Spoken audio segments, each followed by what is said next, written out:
Hello everyone, welcome to Utopian Tech. My name is Eva and I'm showing off my Hexahedron game, and every time I record with Fraps it's really laggy.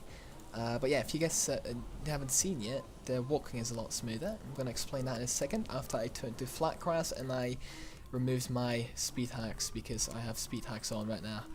Yes, my game is now Hexahedron. Alright then, I'm back.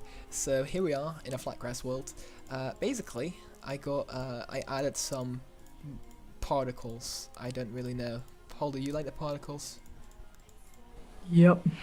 Yeah, they're kind of new to me. But if you've noticed, the particles actually move smoothly up and down.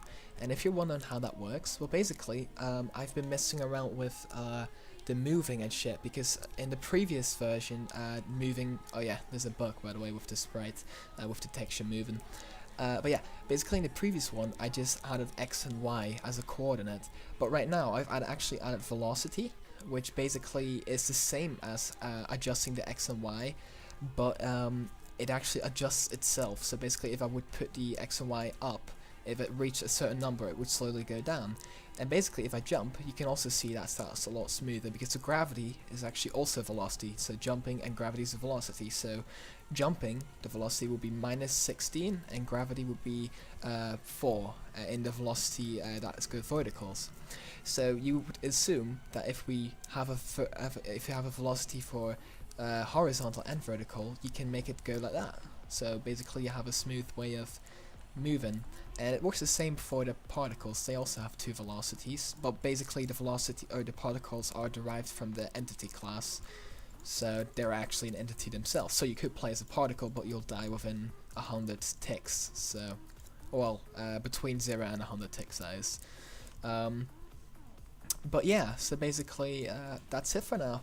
And to just basically show how big the world can get, because I don't think I've proven yet that it's infinite. Well, I've proven that it's infinite down, because I'm not going to dig all the way down, but I'm going to prove that for you, so I'll be right back. Alright then, so basically in the top corner you can see the X and Y for the chunks. So if I would go down, you would see that every 12 blocks it increases by 1. This means that a chunk itself is 12 blocks in width and height. Now, also assuming, if you guys believe me, that the height of the world is the same as the x of the world, or the width of the world, which is basically both of them are infinite, I can prove it with flat grass by going to the left.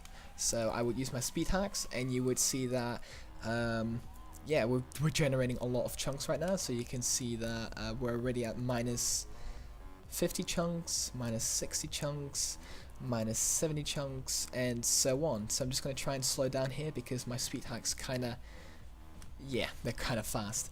So I'm going to take my calculator here. Now you need to imagine that chunks are generated by a 3x3 grid.